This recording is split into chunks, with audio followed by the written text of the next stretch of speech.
Hello बच्चा लोग। आज हम लोग पढ़ने वाले हैं क्लाइमेट्स ऑफ इंडिया, जो 7th क्लास का 3rd चैप्टर है। इसकी शुरुआत हम करेंगे एक बहुत ही अच्छे कोट जो शुभा श्रुत ने लिखी है।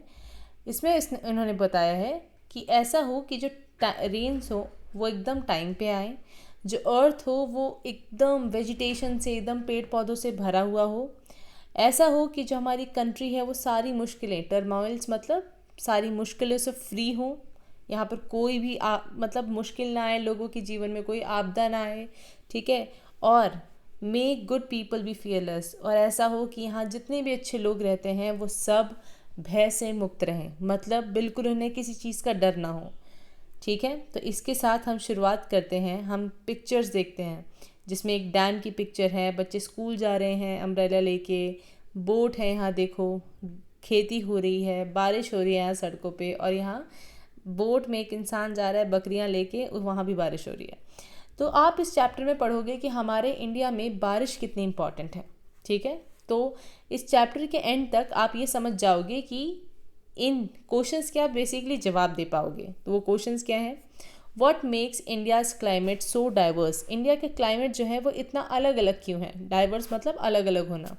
सेकेंड क्वेश्चन होगा what are the monsoons, how are they formed? Monsoons क्या हैं और वो बनते कैसे हैं? थर्ड क्वेश्चन होगा what is the effect of climate on economy, culture and society? हमारी पैसों के लिए, कंट्री में पैसों अर्निंग जो होती है उसमें क्लाइमेट का क्या फैक्टर होता है? हमारा कल्चर कैसे बारिश से जुड़ा हुआ होता है या इंडिया के क्लाइमेट से जुड़ा हुआ होता है? हमारी सोसाइटी कैसे जुड़ी होती है हमारे क्लाइमेट से, ठीक है। फोर्थ है how can understanding the climate help us prepare for natural disaster? अगर हम क्लाइमेट को समझ जाते हैं तो उससे हम जो आपदा होती है, जो मतलब जो दुर्घटनाएं होती हैं, जो नेचुरल डिज़ास्टर्स होते हैं, उससे कैसे बच सकते हैं, ठीक है। इसमें नेचुरल डिज़ास्टर में फ्लड आता है, सुनामी आता है, साइक्लोन आता है, बहुत सारी चीज़ें होती हैं। फोर्थ क्वेश्चन है what is climate change? Climate change क्या है जो हम आजकल बहुत सुनते हैं कि मौसम में बदलाव हो रहा है, क्या है वो? And what are its consequences? और अगर क्लाइमेट चेंज हो रहा है तो उससे क्या इम्पैक्ट होगा हमारी सोसाइटी में, क्या उसकी वजह से चीज़ें होंगी? तो क्लाइमेट चैप्टर शुरू करने से पहले आपको ये समझना है कि वेदर, सीजन्स और क्लाइमेट होते क्या हैं, इनमें डिफरेंस क्या है।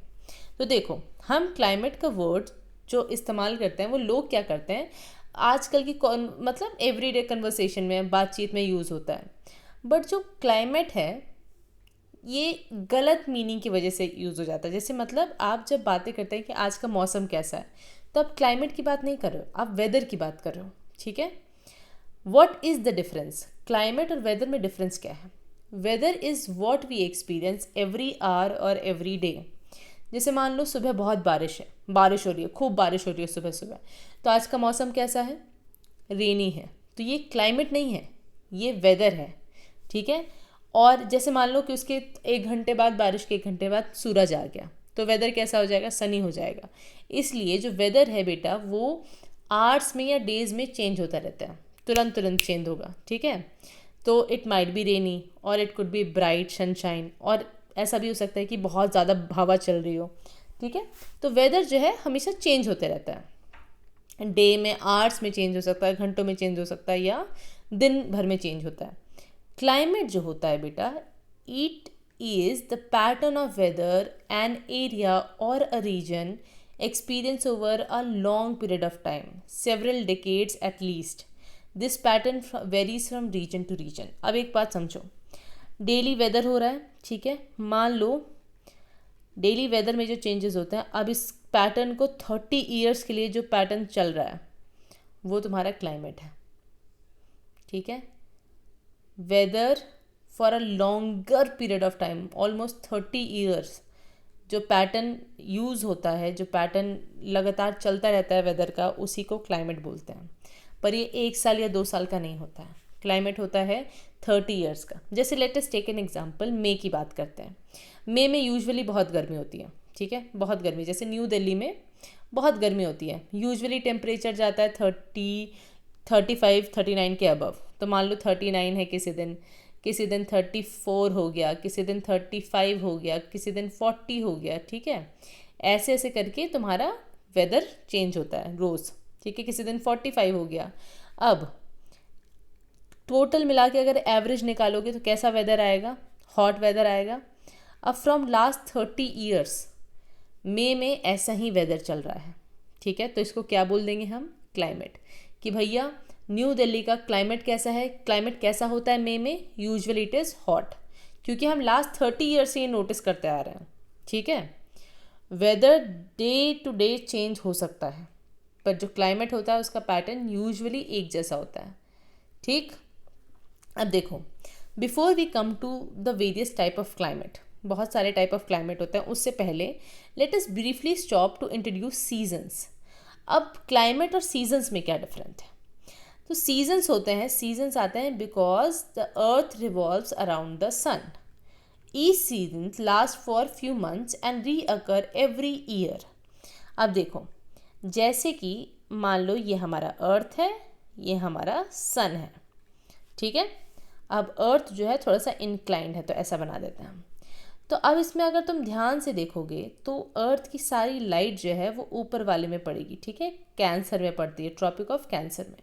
तो यहाँ पर इस टाइम पे गर्मी होती है, यहाँ पर मॉडरेट टेम्परेचर होता है, और इस टाइम पे यहाँ ठंडी होती है, ठीक है। तो अगर हम सिर्फ अपनी बात करें इंडिया में, तो इंडिया में वहाँ का सीज़न कौन सा होगा, समर सीज़न होगा। अब जब यहाँ आते हैं तो अर्थ जो है, इसकी जो लाइट है वो एकदम स्ट्रेट इक्वेटर पे पड़ती है, ठीक है। तो यहाँ पर क्लाइमेट, इंडिया में क्लाइमेट कैसा हो जाता है, नॉर्मल मॉडरेट हो जाता है। तो समर के बाद आता है बेटा ऑटम, ठीक है, ऑटम आ गया, फिर अर्थ इधर जाएगा, ठीक। अब जो है सन की जो रेज हैं वो पड़ती हैं ट्रॉपिक ऑफ कैप्रिकॉर्न पे डायरेक्ट, तो इंडिया पे ज़्यादा रेज आ नहीं पाती हैं। तो जब इंडिया में सन रेज नहीं पहुँचेंगी तो क्या होगा, कम पहुँचेंगी, तो विंटर्स आ जाते हैं, तो ये हो गया विंटर्स। और जब हम यहाँ होते हैं तो अगेन इक्वेटर पे सारी लाइट जारी होती है और हमारे पास कम आ रही होती है, मतलब ना ज़्यादा गर्म ना ज़्यादा ठंडा, तो इस टाइम पे होता है स्प्रिंग। तो बिकॉज अर्थ जो है यहाँ से यहाँ रिवॉल्व कर रहा होता है, इसलिए क्योंकि अर्थ का इंक्लिनेशन होता है, इसीलिए सन की रेज एक particular Tropic of Cancer, equator या कैप्रिकॉर्न पे पड़ रही होती है, वही सीजन्स क्रिएट करता है, ठीक है। जब अर्थ की rays directly Tropic of Cancer पे पड़ेगी जो इंडिया को क्रॉस करती है, तो वहाँ इंडिया में समर आएगा। जब इक्वेटर पे पड़ेगी तो इंडिया में ऑटम आएगा। जब कैप्रिकॉर्न पे पड़ेगी तो इंडिया में विंटर आएगा। क्यों? क्योंकि यहाँ सन रेज कम हो जाती हैं, एकदम गायब नहीं होती है, पर तुम देखोगे कि सन की रेज उतनी स्ट्रॉन्ग नहीं होती विंटर्स में, ठीक। तो यही सिस्टम है, यही सीजन्स बोलते हैं इसको। क्या बोलते हैं? सीजन्स, जो अर्थ के सन के रिवॉल्व करने की वजह से होता है, ठीक। अब देखो आगे देखते हैं। As we know these are several season in there are several season in the year. तो हमारे यहाँ 4 सीजन्स होते हैं, बेसिकली इंडिया में 5 होते हैं, पर कैसे देखो, स्प्रिंग होता है, समर होता है, मानसून, ऑटम एंड विंटर। ये एक साइकिल में ही होता है, सबसे पहले स्प्रिंग आएगा, उसके बाद समर आएगा, फिर मानसून आएगा, ऑटम आएगा, विंटर आएगा। Are season related to weather और climate? The answer is to both, yes. Season जो है वेदर और क्लाइमेट से रिलेटेड होते हैं, ठीक। अब देखो यूजुअली 4 ही सीजन्स होते हैं, बिकॉज ऑफ सर्टेन सर्कमस्टांसेस हमारे यहाँ मानसून भी होता है, ठीक। अब देखो वेदर चेंज होता है विद द सीज़न। वेदर कैसे चेंज होता है? जैसे सीज़न के हिसाब से, समर में कैसा वेदर होगा? हॉट वेदर होगा। विंटर सीजन में कैसा वेदर होगा? कोल्ड वेदर होगा। और जब वो बहुत लॉन्गेस्ट पीरियड ऑफ टाइम तक ये पैटर्न चलेगा तो उसको क्या बोल देंगे? उसको क्लाइमेट बोल देते हैं। सिंपल है बहुत, ठीक है। It can be dry and hot in summer month, humid and rainy during the monsoon. Further, the pattern of season in a region is closely connected with the climate. ठीक है। और किसी एक सीज़न का जो पैटर्न होता है वो किससे कनेक्टेड होता है? क्लाइमेट से होता है। बेसिकली जब आप लॉन्गेस्ट पीरियड तक इन सीजन्स को या वेदर्स को देखते हो, एक ही टाइप का रहता है जब ये, तो उसको क्लाइमेट बोल देते हैं। So there are 4 main seasons across the most of the region of the world.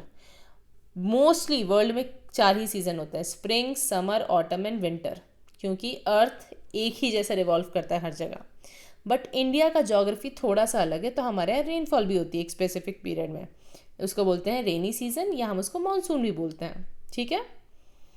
अब देखो वर्ल्ड में हर एक एरिया कॉमनली, मतलब अर्थ तो रिवॉल्व एक ही जैसा होता है, पर कभी कभार बहुत सारे ऐसे फैक्टर्स होते हैं जिसकी वजह से ज्योग्राफी थोड़ी अलग हो जाती है, इसलिए हमारे पास एक और एक्स्ट्रा सीज़न है, ठीक है।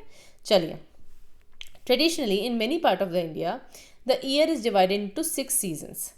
हम उनको ऋतुज बोलते हैं, ठीक है। ऋतुज में अगर हम देखोगे, सीजन का हिंदी वर्ड है ऋतु, तो हमारी वसंत ऋतु होती है जो स्प्रिंग होता है, फिर ग्रीष्म मतलब समर, वर्षा मतलब अपना रेनी सीजन, शरद मतलब ऑटम, हेमंत मतलब प्री विंटर। हेमंत मतलब होता है कि बहुत ज़्यादा ठंडी नहीं है पर ठंडी है, और शिशिर मतलब होता है बहुत ठंडी, ठीक है, proper winters.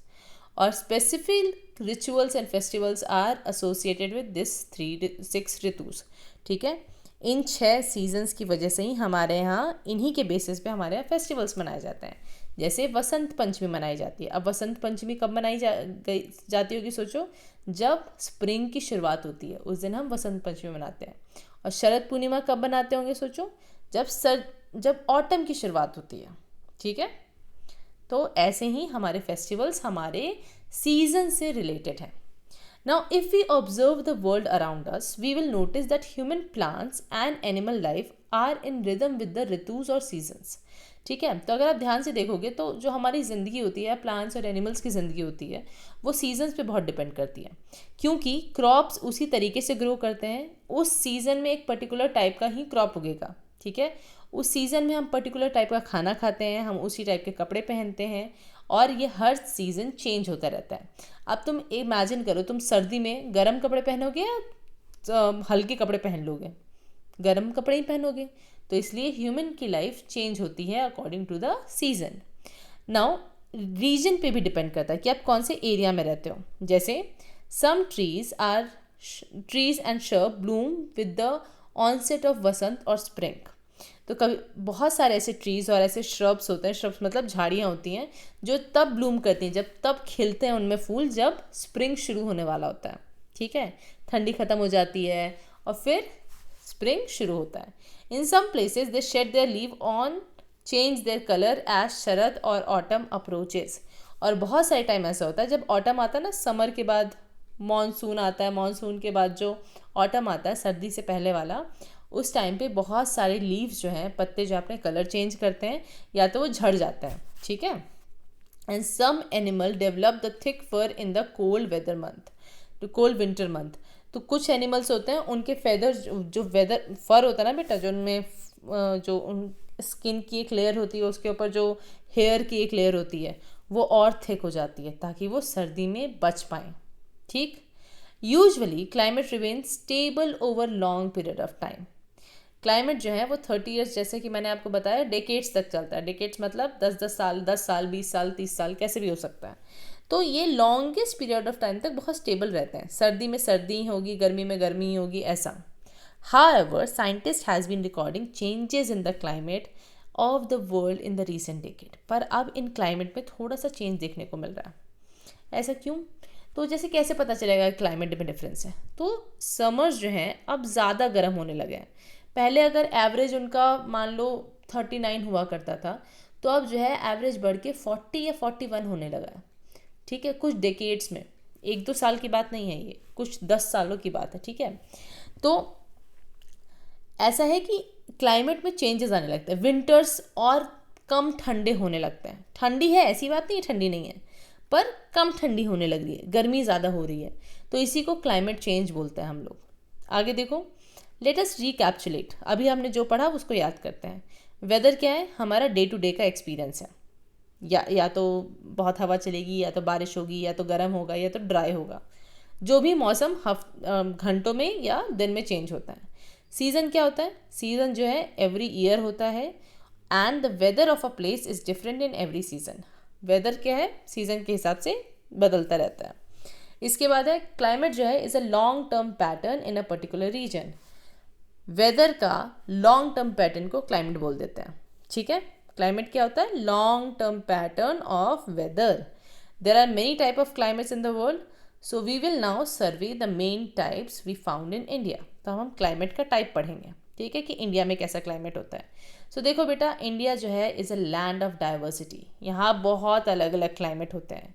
This is equally true of for its climate also.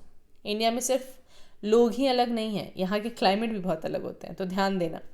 In north मतलब जम्मू कश्मीर वाला इलाका या लेह लद्दाख वाला इलाका, ठीक है। in north. Himalayan mountains have a alpine climate. Alpine climate मतलब होता है कोल्ड क्लाइमेट.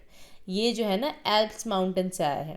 मतलब यहाँ पर बेसिकली स्नोई विंटर्स होती हैं और समर जो होता है वो बहुत गर्म नहीं, बहुत कूल समर्स होते हैं. यहाँ पर समर्स मतलब गर्मी नहीं होता है, यहाँ पर कूल होता है, मतलब थोड़ा सा ऐसा अच्छा अच्छा मौसम होता है. ठीक है. That's probably where you will see the thickest clothing in India. Himalayans में ही आप सबसे ज़्यादा मोटे कपड़े पाओगे. ठीक है. फिर आते हैं lower in the Himalayas and in many hilly areas of India. अब मान लो ऊपर से थोड़ा सा नीचे आओ तुम. ठीक है. इस एरिया में जैसे हिमाचल में आ गए, उत्तराखंड वाले एरिया में आ गए, इसमें जो है टेम्परेचर जो होता है उसमें विंटर्स जो होती हैं बहुत मॉडरेटली कोल्ड होती है. मतलब बहुत ही कोल्ड नहीं होती, थोड़ी सहने लायक कोल्ड होती है. और यहाँ समर्स भी बहुत गर्म नहीं होते हैं. समर्स में यहाँ पर कूल कूल से होते हैं, अच्छा मौसम होता है समर्स में. और यहीं पे आप बहुत सारे हिल स्टेशंस पाओगे. ठीक है. और यहाँ पर फ्रीक्वेंटली लोग विज़िट करते हैं. जब जैसे उत्तर प्रदेश और बिहार टाइप एरिया में ना, मध्य प्रदेश, उत्तर प्रदेश, बिहार वाले एरिया में गर्मियाँ बहुत पड़ती हैं, तो लोग क्या करते हैं, हिल स्टेशन चले जाते हैं, लोअर हिमालयाज़ में चले जाते हैं, क्योंकि यहाँ की गर्मियाँ बहुत ठंडी अच्छे मौसम की होती हैं. ठीक. इन नदर्न प्लेन्स मतलब अगेन पंजाब, हरियाणा, उत्तर प्रदेश एंड बिहार वाला इलाका, यहाँ का जो क्लाइमेट होता है वो सब ट्रॉपिकल होता है. सब ट्रॉपिकल मतलब यहाँ पर समर्स बहुत हॉट रहते हैं और विंटर्स बहुत कोल्ड रहती हैं. ठीक है. इसी को सब ट्रॉपिकल बोलते हैं. Now this is where most of the Indian wheat is grown. ये ऐसा मौसम है, यहाँ पर ऐसा क्लाइमेट होता है जहाँ पर वीट बहुत अच्छे से उगता है. वीट मतलब गेहूँ. इन द वेस्ट मतलब राजस्थान वाला इलाका, गुजरात वाला इलाका, यहाँ पर थार डेजर्ट है, तो इसका जो क्लाइमेट है वो बहुत ही ड्राई होता है, ड्राई क्लाइमेट. ठीक है. Featuring extremely hot days.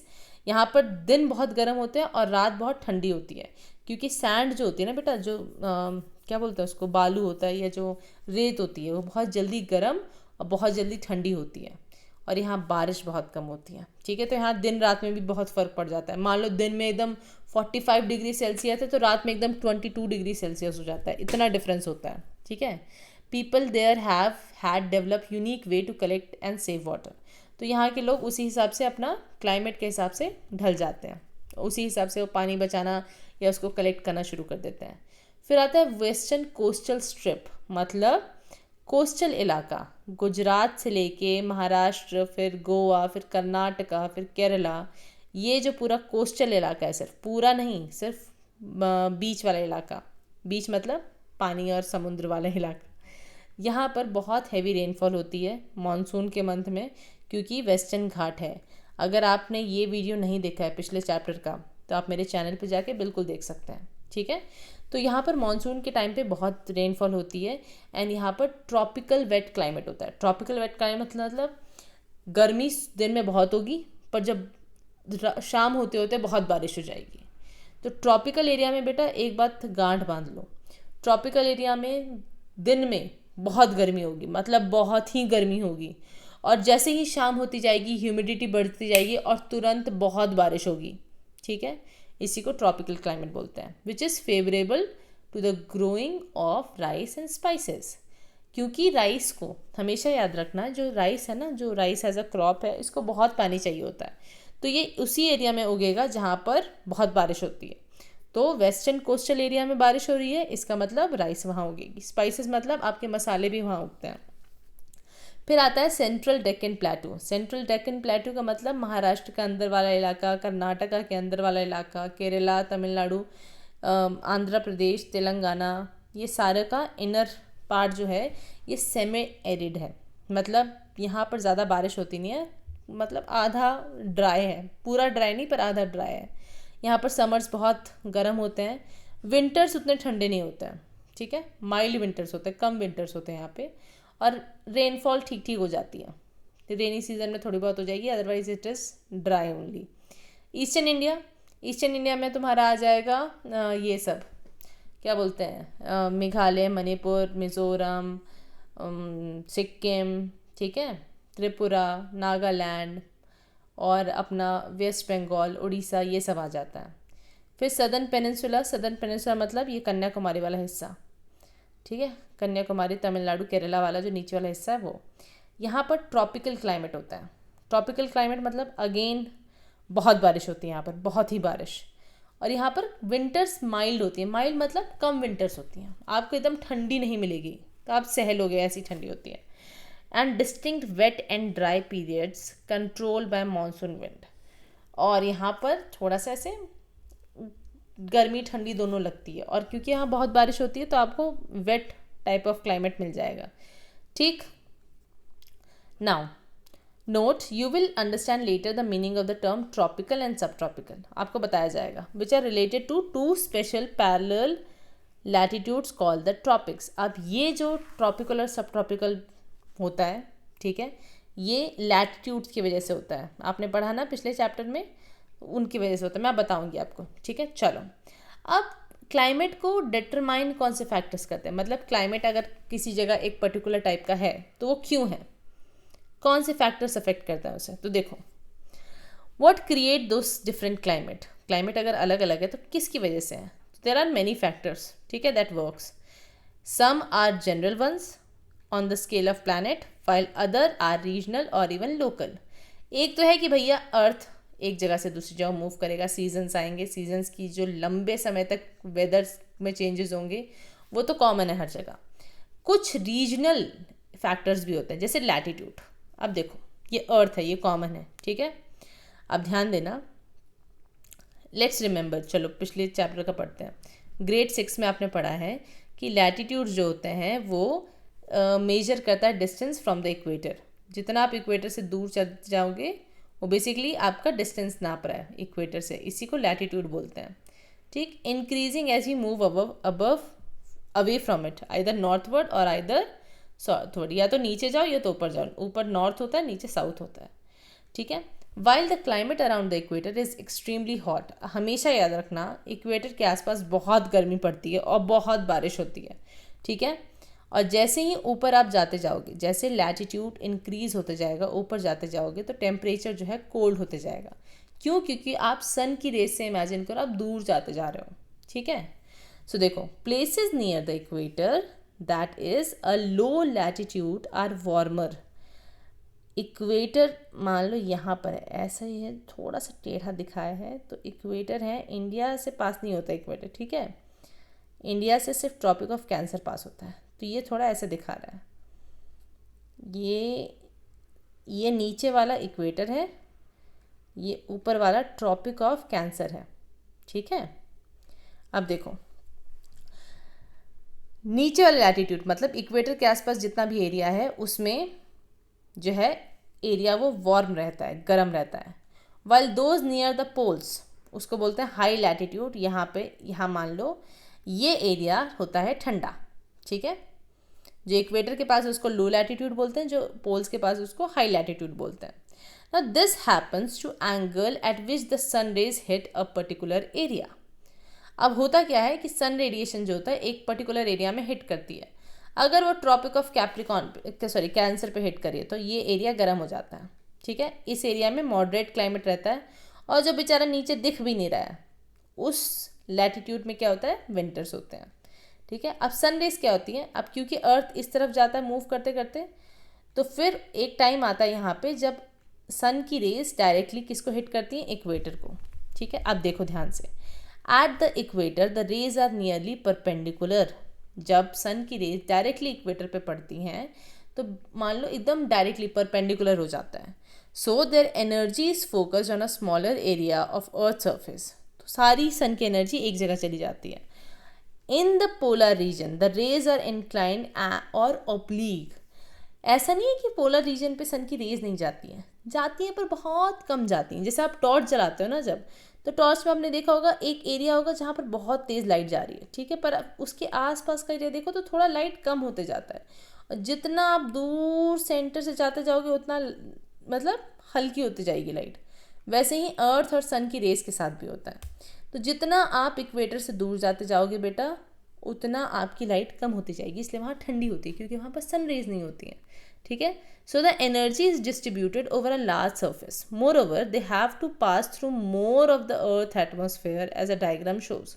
तो आपको अर्थ के एटमॉस्फेयर से क्रॉस करके जाना पड़ता है सनरेज को। तो कुछ सनरेज बेचारी वापस भी चली जाती है, पता है, सारी सनरेज हमारे पास नहीं आती, कुछ रिफ्लेक्ट होके एटमॉस्फेयर से वापस चली जाती हैं। अब देखो, विच फर्दर डेसिपेट्स देयर एनर्जी। तो बेसिकली एटमॉस्फेयर भी कुछ एनर्जीज को रोकता है और कुछ को अंदर आने देता है। As a result the polar region receive less heat than the equatorial zone. क्योंकि जो सारी सन की एनर्जी है वो इक्वेटर के पास जाती है, ये ट्रॉपिक ऑफ कैंसर के पास जाती है ज़्यादा से ज़्यादा, तो बेचारे पोल्स के पास नहीं जा पाती है और इसलिए वहाँ पर ठंडी होती है। ठीक, तो we can see this in India too. अगर आप कन्याकुमारी देखो, कन्याकुमारी मान लो यहाँ पे देखो, मैं दिखाती हूँ आपको। हमने क्या बताया, इक्वेटर कहाँ पे, इक्वेटर है हमारा यहाँ पे, ठीक है। तो इक्वेटर के पास हमारा कन्याकुमारी है और अंडमान निकोबार है। तो जितना आप इक्वेटर के पास रहेंगे उतना आपके पास गर्मी रहेगी और उतना ज़्यादा बारिश होगी, है ना। तो अगर आप देखोगे तो because these areas are close to equator, ये बहुत ही गर्म होते हैं पूरे साल, यहाँ आपको ठंडी नहीं मिलेगी। अंडमान एंड निकोबार में आप दिसंबर में चले जाओ, वहाँ पर आपको इतनी ह्यूमिडिटी और इतना गर्मी मिलेगा आपको बताया नहीं जा सकता, ठीक है। जैसे जैसे आप नॉर्थ की तरफ जाते हो, जैसे श्रीनगर की तरफ जाते जाते हो ऊपर की तरफ, क्योंकि आप इक्वेटर से दूर होते जाते हो तो क्या होती जाएगी, उतनी ठंडी होती जाएगी। तो जैसे श्रीनगर बहुत ठंडा है। एक तो हो गया लैटिट्यूड, क्योंकि आप इक्वेटर के से जितनी दूर जाओगे उतना आप क्या हो जाओगे, ठंडे होते जाओगे, इसलिए पोल्स ठंडे होते हैं, ठीक है। या तो आप नॉर्थ की तरफ जाओ या तो आप साउथ की तरफ जाओ, ठंडा आपको होना है। ज़्यादा गर्मी कहाँ रहेगी, इक्वेटर और इक्वेटर के आसपास वाले एरिया में, ठीक। अब आता है एल्टीट्यूड। एल्टीट्यूड होता है as we mention hill station above which are popular tourist centre because of their cooler climate. अब जैसे हमने बताया कि जो हिल स्टेशंस होते हैं वो बहुत पॉपुलर होते हैं क्योंकि लोग वहाँ जाना चाहते हैं। एल्टीट्यूड होता है ज़मीन से आपकी हाइट कितनी ऊपर है। आप बेटा ज़मीन से जितने ऊपर जाओगे उतना टेम्परेचर कम होते जाएगा, उतना ठंडी बढ़ते जाएगी, ठीक है। टेम्परेचर कम होना मतलब ठंडी बढ़ना। So India has many including Munnar, जैसे हमारे पास बहुत सारे हिल स्टेशन हैं। मुन्नार हो गया, थैनी हो गया, उगादमा मंडल हो गया, मतलब ऊटी का बड़ा नाम है वो, मडिकेरी हो गया, महाबलेश्वर हो गया, माउंट आबू, शिमला, नैनीताल, दार्जिलिंग, तवांग, शिलोंग, ये सारे ही हमारे हिल स्टेशन हैं और ये सब लोकेटेड हैं in a higher altitude than the plain below. ये प्लेन से ऊंचे हैं, ठीक है। बेसिकली पहाड़ है इसलिए ऊंचे हैं ज़मीन से ये। But how does that explain their cooler temperature. माना ये ज़मीन से ऊपर है तो इसका मतलब क्या, ये ठंडे रहेंगे, क्यों है ये, क्यों ठंडे हैं ये ज़मीन से। तो देखो आंसर देते हैं इसका। To keep things simple for now the temperature decreases as the altitude decreases because the atmospheric pressure and therefore the air density decreases as the altitude increases and as the air gets less dense it gets cooler। अब ध्यान दो, एक gas है बहुत famous CO2, पढ़ा है ना तुमने, कार्बन डाइऑक्साइड। अब ध्यान देना बेटा, लैंड में बहुत सारी गैसेस हमारे पास होती है, बहुत सारी गैसेस, ठीक है, एकदम खतरनाक तरीके से। इसमें सब होती है, ऑक्सीजन, आर्गन, बहुत सारी गैसेस होती हैं, ठीक है, कार्बन डाइऑक्साइड, हाइड्रोजन, हीलियम, सब होता है यहाँ पे, ठीक है। पर जैसे जैसे आप ऊपर जाते जाते हो ना वैसे वैसे ये गैसेस ऊपर जाते जाते कम होती जाती है इनकी डेंसिटी। अब क्योंकि ऊपर गैसेस कम है तो ऊपर CO2 भी कम होगा। अब जो CO2 गैस है ना बेटा, उसकी एक खासियत होती है, वो क्या करता है, हीट को ट्रैप करता है। जितना CO2 होगा उतना ज़्यादा हीट ट्रैप होगा। हीट ट्रैप करके क्या करता है, जब ठंडी होती है तो वो रिलीज़ करता है। तो CO2 ऊपर कम है तो हीट भी ऊपर कम होगी, हीट कैप्चर कम होगी, और हीट कैप्चर कम होगी तो रिलीज़ भी कम होगी, तो इसलिए यहाँ ठंडी होती है।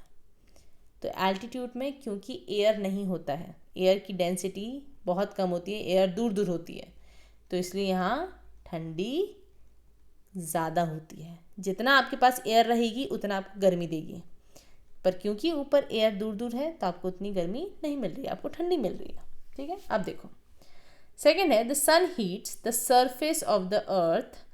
पहले जो है सन की रेज डायरेक्टली अर्थ पे जाती है, उसके बाद धीरे धीरे वो ऊपर जाती है, ठीक है, ये बात याद रखना। डायरेक्टली माउंटेन पे नहीं जाएगी, पहले हमारे अर्थ सरफेस पे जाती है सन की रेस, और क्योंकि सरफेस से हमारा एल्टीट्यूड ऊपर की तरफ है, मतलब हिल्स ऊपर की तरफ है, तो वो बाद में गर्म होते हैं। तो देखो, so the farther away from the surface the less hot the air will be. अब जितने दूर होते जाओगे लैंड एरिया से, इस ज़मीन से, उतना ज़्यादा आपको कम गर्मी मिलेगी, मतलब ठंडी मिलेगी। समझ में आया? So the Himalayas are so high that many peaks maintain a temperature below freezing point। ठीक है, 0 डिग्री से हमेशा वो कम रहते हैं। ज़मीन में बहुत ज़्यादा टेम्परेचर रहेगा, पर क्योंकि वो इतने ऊंचे हैं वहाँ पर सनरेज पहुँच ही नहीं पाती हैं, बहुत कम देर, मतलब बहुत देर लगाती हैं पहुँचने में, और बेसिकली वहाँ पर टेम्परेचर गर्म नहीं हो पाता, इतनी तेज़ सनरेज होती नहीं है, क्योंकि सनरेज किसको गर्म करती है? पहले नॉर्मल प्लेन एरियाज़ को, समझो ये बात, ठीक है। इसके बाद, और क्योंकि वहाँ पर सन नहीं पहुँच पा रहा है तो वहाँ पर स्नो हमेशा जमी रहती है। आगे देखो, अब आता है proximity to the sea. Proximity to the sea का मतलब होता है आप सी से कितने पास या कितने दूर हो। अगर आप सी के प्रॉक्सिमिटी में, तो मतलब पास पास में हो, तो आपका टेम्परेचर मॉडरेट रहेगा। ध्यान दो, temperature in the coastal area do not very much, बहुत ज़्यादा डिफरेंस नहीं होता उनके सर्दी गर्मी में। अगर आप चले जाओ, सोमनाथ के पास एक एरिया है, ठीक है, वहाँ पर समुद्र है, ठीक, तो वहाँ पर, सोमनाथ गुजरात में बेसिकली, ठीक है, तो वो सी के पास वाला एरिया बीच एरिया है, तो वहाँ पर ना आपको ठंडी मिलेगी ना आपको गर्मी मिलेगी, ठीक। Summers are not too hot and winters are not too cold. आप किसी भी समुद्री इलाके में चले जाओ जहाँ पर आसपास आपको समुद्र मिले, वहाँ पर ना तो ज़्यादा गर्मी होगी बेटा, ना ज़्यादा ठंडी होगी। क्यों? बिकॉज सी जो है एक मॉडरेटर जैसे एक्ट करता है फॉर द टेम्परेचर। सी का काम ही होता है टेम्परेचर को एकदम ठंडा कर देना, मतलब मॉडरेट कर देना। वो ठंडा भी नहीं करता, वो बेचारा बराबर कर देता है।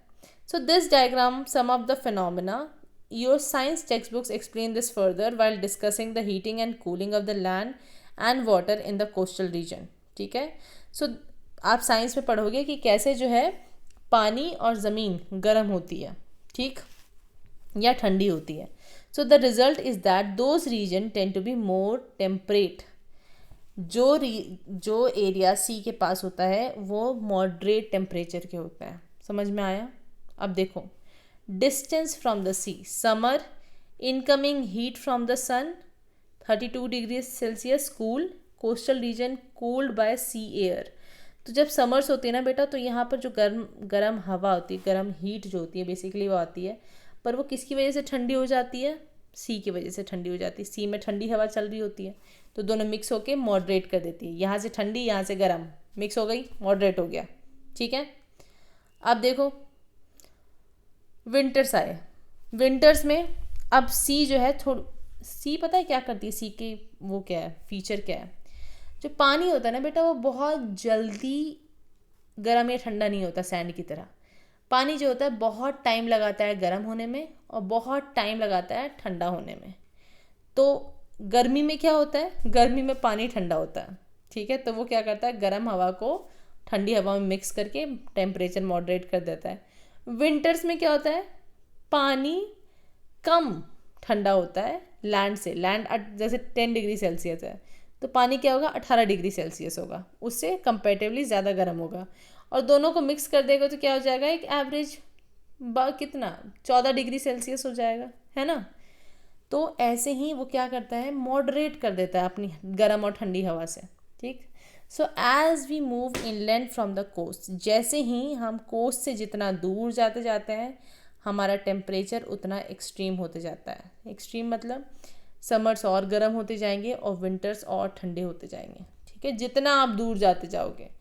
जैसे मान लो कि आप गए, कैसे बताऊँ, गुजरात में एक एरिया है सोमनाथ वाला, ठीक है, वो सी के बहुत पास है, ठीक, तो वहाँ पर टेम्परेचर मॉडरेट होता है। फिर आता है उसके बाद वडोदरा, तो वहाँ भी टेम्परेचर इतना मॉडरेट नहीं है पर है, काफ़ी है, ठीक है। फिर आता है, मान लो मध्य प्रदेश में आप एंटर हो गए। मध्य प्रदेश चारों तरफ लैंड से घिरा हुआ है, यहाँ पर मौसम और एक्सट्रीम हो जाता है। यहाँ गर्मियाँ गर्म होगी और सर्दियाँ मतलब सर्दियों में ठंडी होगी। अब आप न्यू दिल्ली चले जाओ, सी से और दूर हो गए आप, तो यहाँ पर और गर्मी और ठंडी होगी। समझ में आया? तो जैसे जैसे आप कोस्ट से दूर होते जाते हो आपको एक्सट्रीम क्लाइमेट मिलते जाता है। एक्सट्रीम समर जिसमें टेम्परेचर बहुत हाई होगा, विंटर्स जिसमें टेम्परेचर बहुत लो होगा। जैसे कि example low, Mumbai and Nagpur जो है वो सिमिलर लैटिट्यूड पे है। मतलब ये एक लाइन है लैटिट्यूड, यहाँ पर मुंबई है, यहाँ नागपुर है, पर मुंबई का टेम्परेचर है मॉडरेट, ठीक है। अब देखो, Mumbai being near to sea has cooler summers, यहाँ समर्स बहुत गर्म नहीं होते हैं, ठीक है, और माइल्डर विंटर्स, क्योंकि यहाँ पे ज़्यादा ठंडी पड़ती नहीं है, 18 डिग्री सेल्सियस बहुत हो गया, ठीक है। पर नागपुर सेम लैटिट्यूड में है, सेम सनरेज पड़ रही हैं, बट क्योंकि ये समुद्र से दूर है तो नागपुर में पता है कितनी गर्मी होती है? 44 डिग्री सेल्सियस की गर्मी होती है, ठीक है, और 10 डिग्री सेल्सियस की विंटर्स होती है। सोचो, तो इसलिए मुंबई का टेम्परेचर जो है वो इसलिए कम है या इसलिए मॉडरेट है क्योंकि सी के पास है। So as you can see that is the difference between maximum and minimum is 14 degree Celsius, while the range at Nagpur reaches 34 degree Celsius. अगर तुम इसका मुंबई का मैक्सिमम मिनिमम देखो, मुंबई का मैक्सिमम कितना है? 32 डिग्री सेल्सियस जो समर्स में जाता है, और मिनिमम कितना है? 18 डिग्री सेल्सियस। दोनों को माइनस करोगे तो सिर्फ 14 डिग्री सेल्सियस का डिफरेंस आएगा, ठीक है। पर अगर तुम वहीं नागपुर में माइनस करो 44 डिग्री सेल्सियस और 10 डिग्री सेल्सियस, इसको माइनस करोगे तो कितना आएगा बेटा? 34 डिग्री का अंतर आएगा। इसी को बोलते हैं प्रॉक्सिमिटी टू द सी का इफेक्ट। याद रखना, जितना आप सी से दूर होते जाओगे उतना आपका टेम्परेचर समर और विंटर एक्सट्रीम होते जाएगा, ठीक है। अब हम बात करेंगे विंड्स की। विंड्स क्या होता है? देखो, विंड्स बेसिकली कुछ नहीं होती, can move masses of warmer और कूलर एयर, ठीक है। विंड जो है मूविंग एयर होती है, एक जगह से दूसरी जगह जाती हुई एयर को विंड बोलते हैं, ठीक है। ये गर्म भी हो सकती है, ठंडी भी हो सकती है। States like Punjab, Haryana, Rajasthan and Madhya Pradesh often receive wind blowing from the west. अब ध्यान दो, ये दिख रहा है, ये है पंजाब, ये है हरियाणा, ये है मध्य प्रदेश, और कौन सा बताया बेटा? राजस्थान, ये, ठीक है। ये 4 स्टेट्स बताए। इन स्टेट्स में जो हवा आती है बेटा बाहर से आती है, दूसरे देशों से आती है। अब हवा तो बॉर्डर मानेगी नहीं, तो ये वेस्टर्न विंड्स आती हैं यहाँ पर, देख रहे हो? वेस्टर्न विंड्स, यहाँ पर ऐसे वेस्टर्न विंड्स आती हैं। Having travel over the desert to Arabia to Afghanistan, और ये जो विंड्स होती हैं ये अरेबिया मतलब कहाँ से? तो मान लो ईरान इराक से भी आ रही होती हैं ये, ठीक। तो ये जो है ये ड्राई और हॉट एयर्स लेके आती हैं। क्यों? क्योंकि ये रीजन ड्राई है। तो बेटा विंड की एक खासियत होती है, जिस रीजन से आएगी ना उसी रीजन का ये मौसम उठा के लाएगी। अगर ये ड्राई रीजन से आ रही है तो हवा कैसी होगी? ड्राई और गर्म होगी, ठीक है। और इसी वजह से यहाँ हीट वेव्स होते हैं, और ये ना समर्स में आती हैं। तो समर में जो बेटा लू चलती है ना, बेसिकली वो हमारी हवा नहीं है, वो दूसरे देश से हवा आ रही है। और क्योंकि वहाँ बारिश पानी बहुत कम है, देखो ये जो पूरा रीजन है बेटा ड्राई रीजन है, पाकिस्तान ड्राई है, ईरान इराक दोनों ही ड्राई है। उस एरिया से ये जब आती है तो बहुत ही ड्राई विंड्स आती हैं, इसीलिए इसको हीट वेव्स बोलते हैं।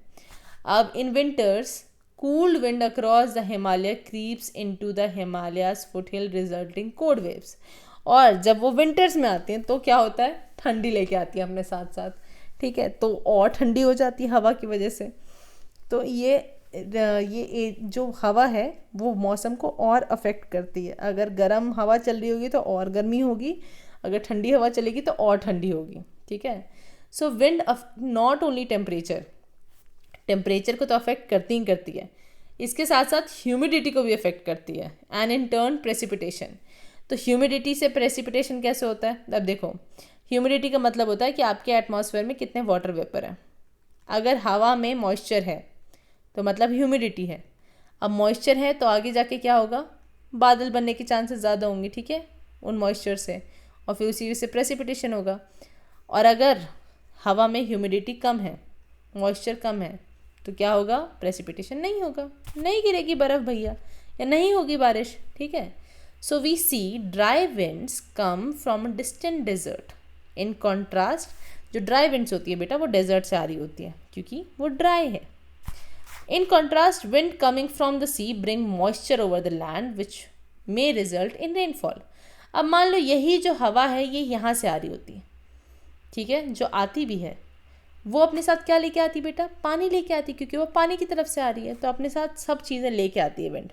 ठीक, तो अगर पानी से आएगी तो अपने साथ मॉइस्चर लेके आएगी, और अगर डेजर्ट एरिया से आएगी तो क्या लेके आएगी? ड्राइनेस लेके आएगी.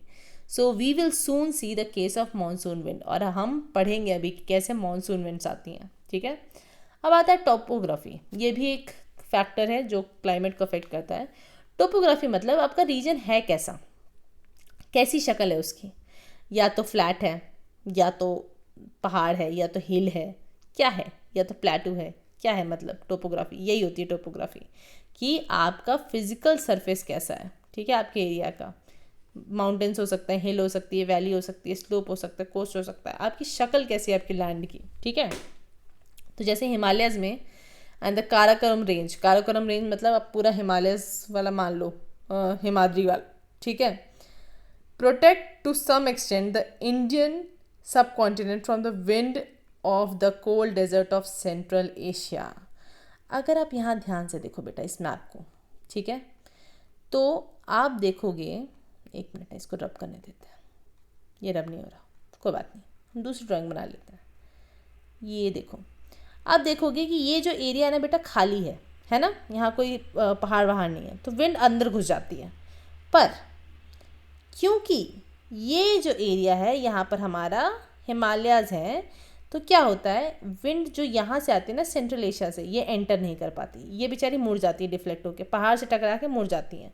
तो यहाँ से जो ठंडी हवाएं आ रही होती है ना बेटा, ठंडी एकदम ठंडी, वो मुड़ जाती हैं. इसलिए इंडिया में सिर्फ हिमालयाज़ में ठंडी होती है. अगर आप ये हिमालयाज़ नहीं होते बेटा तो ये पूरा जो उत्तर प्रदेश, बिहार, मध्य प्रदेश वाला इलाका है ना, ये बर्फीला होता अगर हिमालय माउंटेन नहीं होते तो. पर अब क्योंकि है तो वो क्या करते हैं, विंड्स को मोड़ देते हैं, तो हम बच जाते हैं ठंडी हवाओं से. ठीक, अब देखो the nearly flat topography of the Thar desert. क्योंकि थार डेजर्ट एकदम फ्लैट है almost. On the other hand has nothing to protect it from the hot and dry winds. और क्योंकि इस साइड, वेस्टर्न साइड, हमें प्रोटेक्ट करने वाला कोई नहीं है.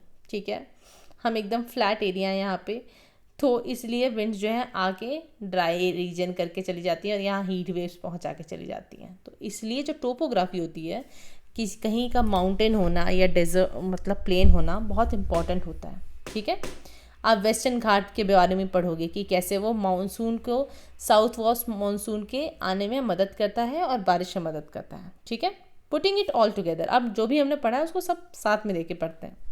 The climate of any region is determined collectively by all above factors. ठीक है, जितने भी आपने फैक्टर्स पढ़े उस सब की वजह से क्लाइमेट होता है, चेंज होता है. ठीक है, उसी की वजह से क्लाइमेट जैसा है वैसा है. Describing a climate involve a description of pattern of temperature, precipitation. Precipitation बेटा 3 टाइप के हो सकते हैं, रेन, स्नोफॉल या हेल. ठीक है, हेल मतलब ओले गिरना. ठीक है, या फॉग भी हो सकता है. And wind condition of an region 3 decades or more. 3 decades मतलब 30 ईयर्स वाला, जैसे मैंने बताया आपको. तो एक एरिया में टेम्परेचर कैसा है, बारिश कैसी है, या प्रेसिपिटेशन कैसा है, या विंड कैसी है 30 सालों तक, इसी को क्लाइमेट बोलते हैं. ठीक है, अब एक होता है माइक्रो क्लाइमेट. अब ये क्या है, माइक्रो क्लाइमेट ऐसा क्लाइमेट होता है जो सिर्फ एक स्मॉल एरिया के लिए अलग सा होता है. ठीक है, बाकी आसपास के रीजन में अलग मौसम चल रहा होता है, पर यहाँ पर एक पर्टिकुलर रीजन में अलग मौसम चल रहा होता है, उसको बोलते हैं सब क्लाइमेट. ठीक है, और सॉरी माइक्रो क्लाइमेट. अब यहाँ का इस जो रीजन है जिसका माइक्रो क्लाइमेट की हम बात करें, वहाँ टेम्परेचर अलग होगा, ह्यूमिडिटी अलग होगी, प्रेसिपिटेशन अलग होगा, ये सब अलग होगा. इनकी खुद की अलग से ज्योग्राफी होगी. ठीक है, जैसे मान लो कोई इनक्लोज्ड वैली है, इनक्लोज्ड वैली मतलब चारों तरफ पहाड़ है. ठीक है, तो उसमें भी ऐसा होता है कि कभी कभार उनका मौसम अलग होता है और आसपास के एरिया का मौसम अलग होता है, क्लाइमेट अलग होता है. Some forest has microclimate of their own. Forest के अंदर भी कभी कभार माइक्रो क्लाइमेट होता है, क्योंकि फॉरेस्ट सन की रेस को अंदर नहीं आने देता है, तो वहाँ ठंडी हो जाती है. अर्बन हीट आइलैंड भी होते हैं. अब तुम बोलोगे मैम अर्बन हीट आइलैंड क्या होता है, क्योंकि ऐसी कुछ सिटीज़ होती हैं जिसमें बहुत सारी बिल्डिंग होती है, मतलब बहुत ही सारी बिल्डिंग होती हैं और सारी चीज़ें कंक्रीट सीमेंट की बनी होती है, और जहाँ पर पत्ते या पेड़ पौधे बहुत कम होते हैं, वो जगह बेटा हीट को बहुत ट्रैप करती है। आप कभी गर्मी में सड़क पर चलना तो आप गर्मी फील कर पाओगे ज़मीन से। क्यों? क्योंकि जो सीमेंट होता है ना, वो हीट को अपने पास कॉन्सेंट्रेट करके रख लेता है, ठीक है, जमा करके रख लेता है, और वो उसको रिफ्लेक्ट करते रहता है आप पे, ठीक है। तो ये जो हीट ट्रैप कर लेते हैं सारे सीमेंट, बिल्डिंग हो गई, सब कुछ, और इसी की वजह से जो आसपास का रीजन होता है वो गर्म हो जाता है। वहीं अगर तुम पौधों की बात करो तो पौधे बेचारे क्या करते हैं, हीट आई तो अपना मॉइस्चर वो ट्रांसपिरेशन के रूप में ऊपर कर देते हैं। अब क्योंकि मॉइस्चर है तो आपको आसपास ठंडा ठंडा लगेगा, और क्योंकि यहाँ बिल्डिंग ही बिल्डिंग है तो कोई मॉइस्चर नहीं है, मॉइस्चर नहीं है तो हीट ट्रैप हो जाएगी और फिर हीट ही रिलीज़ होगी, बस झेलो गर्मी। तो ये जो माइक्रो क्लाइमेट होता है ये इन्फ्लुएंस करता है लोकल फ्लोरा और फौना को। मतलब आपका माइक्रो क्लाइमेट अगर हॉट है तो वहाँ पर पेड़ पौधे नहीं होंगे, ना जानवर होंगे। जैसे दिल्ली बेटा आप कभी एयरप्लेन से देखना, ठीक है, एयर व्यू से, तो क्या देखोगे आप, सिर्फ घर ही घर हैं, घर ही घर, सीमेंट बना हुआ है सब जगह। तो तुम्हें लगता है वहाँ पेड़ पौधे जिंदा रह पाएंगे इतनी गर्मी में? क्रॉप्स उसी हिसाब से ग्रो करती है माइक्रो क्लाइमेट के हिसाब से, एंड ये माइक्रो क्लाइमेट हेल्थ और वेलबींग को भी अफेक्ट करता है। अगर आपका एरिया बेटा सीमेंट से भरा हुआ है, ठीक है, आपके आसपास बिल्डिंग ही बिल्डिंग है, तो आप ध्यान रखना वो गर्मी आपकी हेल्थ को अफेक्ट करेगी, ठीक है। अब आते हैं इस चैप्टर के सबसे इम्पॉर्टेंट टॉपिक पे और सबसे इंटरेस्टिंग टॉपिक पे, इफ़ आई मे से, ये है मॉनसून सीज़न। मॉनसून सीज़न जो है बेटा central to life in India है, मतलब हमारी इंडिया की ज़िंदगी के लिए सबसे इम्पॉर्टेंट मॉनसून है, सबसे प्यारा सीज़न जो है हमारा मॉनसून है। During monsoon month the river fill up, पानी रिवर्स में, नदियों में पानी भर जाता है मॉनसून की वजह से, एकदम सॉइल एकदम पानी से भर जाती हैं, ठीक है, एकदम मॉइस्चराइज हो जाती हैं सॉइल्स, बहुत सारे क्रॉप्स ग्रो करते हैं और हर तरह की लाइफ जो है वो भरी पूरी हो जाती है, थ्राइव करती है, मतलब बहुत खुश होती है, ठीक है। Strictly speaking the word monsoon which comes from Arabic word मौसम, ठीक है, ये वन वर्ड के लिए आ सकता है, आपसे पूछा जा सकता है कि जो मौसम है, मौसम मॉनसून वर्ड है वो कहाँ से आया, तो ये अरेबिक वर्ड है। कहाँ, कौन सा वर्ड अरेबिक, मॉनसून से आया है। मौसम का मतलब होता है season, refers to seasonal wind over a large area of Indian subcontinent. तो हम मॉनसून उस सीजनल विंड को बोलते हैं, उस हवा को बोलते हैं जो एक पर्टिकुलर टाइम पीरियड पे आती है हमारे यहाँ इंडियन ओशन से, और फिर ये अलग अलग रीजन में फैल जाती हैं, ठीक है। आपको पता है ये ऑस्ट्रेलिया, अफ्रीका और साउथ एशिया को भी पार करते हुए आती है, पर इंडिया के लिए ज़्यादा स्पेशल है। कैसे? ना there are yearly pattern of the monsoon, हर साल मानसून का पैटर्न चेंज होता है, कभी मानसून ज़्यादा बारिश लेके आता है, कभी मानसून कम बारिश लेके आता है। So there mechanism is complex, हमें नहीं पता, ठीक है, हमें नहीं पता कि मानसून कब कितनी बारिश लेके आएगा, थोड़ा कॉम्प्लेक्स इसका वो है, स्ट्रक्चर है। बट अगर हम सिंपल फैक्ट पे जाने दैट लैंड हीट्स अप और cools down faster than ocean, आपको जैसे मैंने बताया कि क्या होता है, लैंड जल्दी गर्म होता है और ओशियन लेट से गर्म होता है ना। सो monsoon bring out fundamental relationship between temperature, pressure and wind movement. तो मॉनसून जो है 3 कारण की वजह से आता है, टेम्परेचर की वजह से, प्रेशर की वजह से, विंड मूवमेंट की वजह से। कैसे? देखो मैं ध्यान से बताती हूँ। अब देखो क्या होता है, समर्स होती हैं हमारे यहाँ, समर्स होती है ना, तो समर्स में क्या होता है बेटा, हमारा जो लैंड एरिया होता है वो बहुत गर्म हो जाता है, बहुत ही गर्म हो जाता है। जब गर्मी होती है तो क्या होता है, जो एयर होती है वो राइज हो जाती है, ठीक है। जब एयर आपके ऊपर नहीं है तो कैसा प्रेशर क्रिएट होगा, लो प्रेशर क्रिएट होगा, क्योंकि एयर कहाँ गई बेटा, और ऊपर चली गई, क्योंकि गर्मी है, ठीक है। अब क्योंकि यहाँ लो प्रेशर है तो आपने पढ़ा होगा कि विंड कैसे मूव करती है, high pressure to low pressure. तो जब विंड को पता चलता है कि भैया यहाँ तो है इंडिया के आसपास लो प्रेशर क्रिएट हो रहा है, तो विंड्स भाग के सी से कहाँ जाती है, इंडिया की तरफ मूव करती है। इसी को हम बोलते हैं मॉनसून विंड। और क्योंकि ये एंटर करती है तो ये 2 तरीके से एंटर करती है, एक साउथ वेस्ट से करती है, एक साउथ ईस्ट डायरेक्शन से करती है, पर जो मैक्सिमम विंड करती है बेटा वो साउथ वेस्ट से करती है, इसलिए इसको हम साउथ वेस्ट मानसून भी बोलते हैं। तो देखो in simple words if I tell you कि जो समर जब शुरू होता है तो एशिया का जो लैंड मास होता है ना, एशिया का जो लैंड होता है वो बहुत गर्म हो जाता है। अब क्योंकि ये गर्म हो जाता है तो एयर राइज हो जाती है जिससे लो प्रेशर बनता है, और सिंस एयर जो है कहाँ से कहाँ मूव करती है, high pressure to low pressure, तो विंड भागी भागी अपने साथ साथ ठंडा हाई प्रेशर लेके ओशन की तरफ से कहाँ से आती है, हॉट लैंड की तरफ आती है। अब क्योंकि वो सी की तरफ से आ रही है, और विंड का फीचर क्या है कि जहाँ से भी आएगी उस टाइप का वो लेके आएगी। वो अगर ड्राई रीजन से आएगी तो गर्मी लेके आएगी, और अगर ओशन की तरफ से आएगी तो अपने साथ साथ मॉइस्चर लेके आएगी। तो ओशन विंड जो होती हैं अपने साथ बहुत सारे मॉइस्चर लेके आती हैं, और मॉइस्चर यहाँ पर कंडेंस हो जाता है, कन्वर्ट हो जाता है बादलों में, और जो गर्म लैंड है वहाँ पर बहुत हैवी मॉनसून रेन के फॉर्म में गिर जाता है। ठीक है, इसलिए मॉनसून को है जो हम कॉमनली रेफ़र करते हैं सीजनल रेन, ठीक है, रेदर देन विंड। क्योंकि ये बहुत सारी बारिश लेके आती है इसलिए हम इसको हवा नहीं बोलते, हम इसको बारिश बोलते हैं। ठीक है, अब ये जो है पैटर्न रिवर्स भी होता है विंटर्स में। अब ऐसा क्यों? अब विंटर्स में क्या होता है बेटा, लैंड जल्दी ठंडा हो जाता है, मैंने बताया ना, तो लैंड तो अब ठंडा हो गया। लैंड ठंडा हो गया तो कौन सा प्रेशर क्रिएट होगा, हाई प्रेशर क्रिएट हो जाएगा। अब यहाँ बहुत सारी मॉनसून विंड आ चुकी है, हाई प्रेशर क्रिएट हो चुका है। अब विंड बोलेगी कि नहीं भैया मुझे यहाँ नहीं रहना, अब मैं जाऊँगी नीचे, तो विंड जो है फिर किसी लो प्रेशर एरिया में चली जाती है। ठीक है, जो समुद्र में क्रिएट होता है। क्यों? क्योंकि समुद्र लेट से गर्म होता है। अब समुद्र फाइनली गर्म हो गया है तो क्या होगा, फिर ये wind high to low pressure फिर मूव करेगी किस, कौन से मौसम में, विंटर्स में।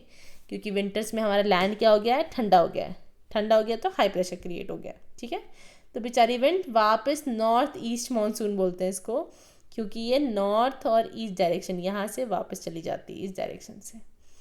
ठीक है, तो नॉर्थ ईस्ट मानसून बोल दिया इनको। तो ये पैटर्न, और पता है तुम्हें जाते जाते भी ये बारिश करके जाती है। ठीक है, now the land has a high pressure system while the ocean remains warmer with relatively low pressure. ऐसा नहीं है कि वहाँ पर बहुत ही गर्म हो जाता है पानी, पर बेसिकली हमारे से थोड़ा ज़्यादा गर्म होता है, हमारा लैंड से ज़्यादा गर्म होता है, तो इसलिए विंड जो है वो अपोजिट डायरेक्शन में मूव करने लगती हैं और लैंड से ओशन की तरफ जाती हैं। ठीक है, bringing dry condition too much of Asia. और इसीलिए अब क्योंकि वो ऊपर से नीचे जा रही हैं तो ऊपर तो क्या है, लैंड है, लैंड तो सूखा होता है, तो ये ड्राई होती हैं यूजुअली। ठीक है, coming to India, the monsoon rains typically advance from southern tip of India in early June, moving northward over several weeks until they cover the entire subcontinent by mid-July. तो जो सबसे पहली हवा enter करती है वो बेटा यूजुअली 1 जून को करती है। ठीक है, ये सदर्न रीजन में करती है एंटर, जो वेस्टर्न घाट वाला रीजन है ना वहाँ से एंटर करती है। ठीक है, ये वेस्टर्न घाट है हमारा, और यहाँ से एंटर करेगी 1 जून को। ठीक, और पूरे आधे 15 जुलाई तक ये पूरा एरिया कवर कर लेती है। It is not a smooth progression, ऐसा नहीं है कि विंड आई मज़े से ऊपर गई और चली गई, नहीं। विंड को रोकने के लिए होता है वेस्टर्न घाट। जैसे ही विंड आती है तो ये वेस्टर्न घाट से टकरा जाती है। अब जैसे ही वेस्टर्न घाट से टकराएगी, बेचारी के पास बहुत सारा मॉइस्चर होता है तो यहाँ बहुत सारा रेन कर देती है। ठीक है, तो because of its topography natural barrier जैसा काम करता है वेस्टर्न घाट। वेस्टर्न घाट बादलों को रोकता है और उसी रोकने की वजह से बहुत बारिश हो जाती है। ठीक है, इसीलिए ये जो रीजन है वेस्ट वाला, ये बहुत ही ज़्यादा हरियाली भरा है।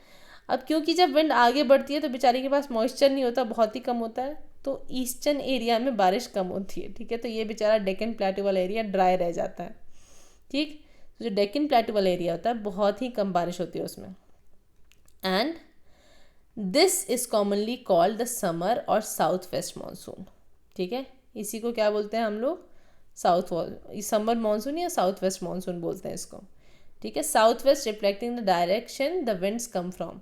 ये साउथ है, ये वेस्ट है, और इसके बीच से मानसून विंड्स एंटर करती है, इसलिए इसको साउथ वेस्ट मानसून बोलते हैं।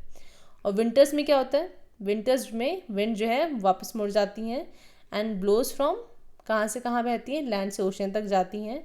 एंड क्योंकि यहाँ पर लैंड में तो कोई मॉइस्चर नहीं होता तो वो ड्राई विंड्स लेके जाती हैं। ठीक है, और इसलिए ड्राई होती हैं तो पूरे साउथ इंडिया में कोल्ड हो जाता है। मतलब कोल्ड वेदर होता है क्योंकि ये सूखी सूखी हवा है, ठीक है। But a part of them passing over the bay of Bengal, कुछ कुछ जो बादल होते हैं वो मतलब कुछ ये जो हवा होती है उसमें मॉइस्चर आ जाता है, बे ऑफ बंगाल से थोड़ा ले लेती है, उसकी वजह से तमिलनाडु वाले एरिया में साउथ या ईस्ट इंडिया में बारिश होती है, ठीक है। कुछ थोड़ा बहुत होता है, ज़्यादा नहीं होता, तो इसको बोलते हैं विंटर और नॉर्थ ईस्ट मानसून।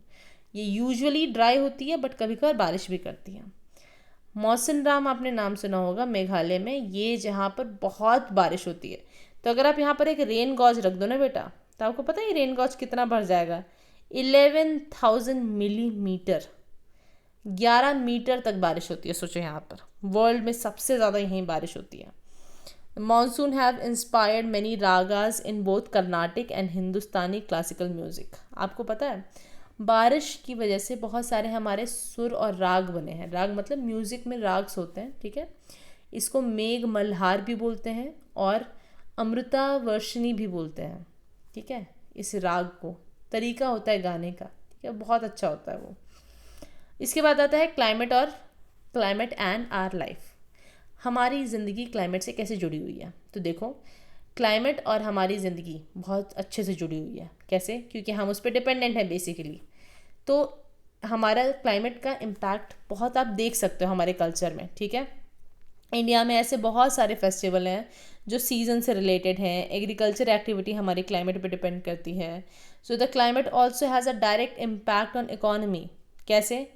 अगर क्लाइमेट चेंज नहीं हुआ होगा, अच्छा होगा, तो गर्मियाँ सर्दियाँ सब टाइम पे पड़ेंगी, ठीक है, और अच्छे टेम्परेचर के हिसाब से होगी, ठीक है। उसी की वजह से खेती अच्छी हो पाती है या काम अच्छे हो पाते हैं और उसी से हम पैसे कमाते हैं और फिर इकोनॉमी अच्छी होती है, ठीक है। आपने सुना होगा मॉनसून फेलियर के बारे में। मॉनसून फेलियर का मतलब होता है कि जितना हमने एक्सपेक्ट किया था उतनी रेन हुई नहीं है, ठीक, और जिसकी वजह से एग्रीकल्चर सफ़र करता है। क्योंकि इंडिया में बेटा आज भी बहुत लोग मानसून के पानी की वजह से ही खेती कर पाते हैं, ठीक है, उसी का यूज़ करते हैं। और अगर मानसून में पानी ही नहीं आएगा तो क्या होगा, खेती नहीं हो पाएगी, खेती नहीं हो पाएगा तो लोग खा नहीं पाएंगे तो लोग गरीब रह जाएंगे, है ना। और वुमेन्स जो है जनरली उनको बहुत दूर दूर तक ट्रैवल करके जाना पड़ता है। अगर बारिश नहीं हुई है तो नदी में पानी नहीं होगा, नदी में पानी नहीं होगा तो दूसरी दूर जगह जाना पड़ेगा पानी लाने के लिए, ठीक है। तो उनको वुमेन्स को बहुत दिक्कत होती है। फिर एग्रीकल्चरल लेबर्स को एक जगह से दूसरी जगह जाना पड़ता है क्योंकि एग्रीकल्चर तो अच्छा हुआ नहीं, तो वो क्या करेंगे बेचारे, खेती तो कर नहीं पाएंगे या मजदूरी नहीं कर पाएंगे खेत में, तो उनको सिटीज़ में जाना पड़ता है। फिर अब क्योंकि खेती नहीं हुई है तो ऑफकोर्स फूड जो है, अब जब सप्लाई ही नहीं मिलेगा, जब लोगों के पास ग्रेन ही नहीं होगा तो वो बेचेंगे किसको, नहीं बेचेंगे तो डिमांड बढ़ती जाएगी, लोगों बहुत खाने की डिमांड करेंगे पर भैया सामान तो कम है, तो सामान के प्राइसेस बढ़ जाते हैं ऐसे, ठीक है। फिर इसकी वजह से महंगाई आएगी, इन्फ्लेशन मतलब महंगाई, फ्यूलिंग इन्फ्लेशन मतलब बढ़ती हुई महंगाई आएगी, ठीक है। इंडस्ट्रियल एक्टिविटी जो है एग्रीकल्चर पे डिपेंड करती है, ठीक, और इसकी वजह से वो भी इफ़ेक्ट होगी। और इंडस्ट्रीज़ में क्या चाहिए होता है, पानी। पानी कहाँ से आता है, बारिश से आता है। अगर बारिश नहीं हुई तो इंडस्ट्री भी अफेक्ट होगी।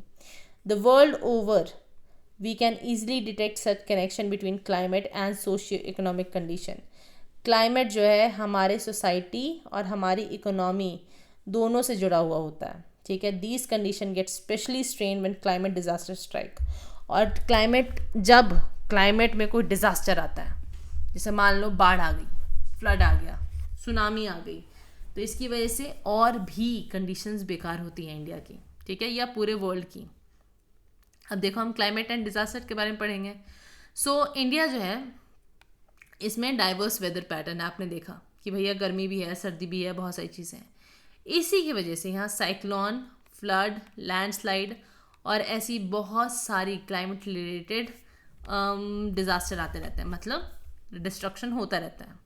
एंड दीज इवेंट्स जैसे बारिश हो गई, मतलब बहुत ज़्यादा फ्लड आ गया या लैंडस्लाइड हो गया, इसकी वजह से लोगों की ज़िंदगियाँ अफेक्ट होती हैं। एग्रीकल्चर ख़राब होता है, इंफ्रास्ट्रक्चर डैमेज हो जाता है, बिल्डिंग टूट जाती है ना, लैंडस्लाइड में पूरी पूरी बिल्डिंग नीचे गिर जाती है और इसकी वजह से लोकल इकोनॉमी भी डिस्टर्ब होती है। मान लो कि ये पूरा हिली एरिया है, ठीक है, ये टूरिस्ट पे बेस्ड है। यहाँ लोग पैसे किससे कमाते हैं, टूरिज़्म से कमाते हैं। इकोनॉमी इनकी पूरी टूरिज़्म पे चल रही है, पैसे इकोनॉमी मतलब होता है पैसे रिलेटेड सिस्टम, ठीक है। अब मान लो ये पूरा लैंडस्लाइड में गिर गया, तो यहाँ के लोग पैसा कमा पाएंगे? नहीं कमा पाएंगे ऑफ कोर्स।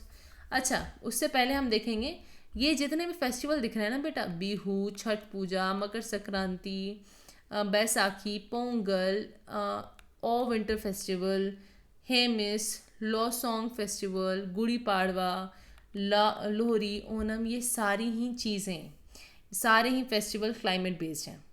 या तो उसकी शुरुआत स्प्रिंग की शुरुआत होती है, या तो विंटर्स की शुरुआत होती है, या जब फसल कटती है, इन ये सब फेस्टिवल्स मनाए जाते हैं। अब देखो साइक्लोन। साइक्लोन क्या होता है?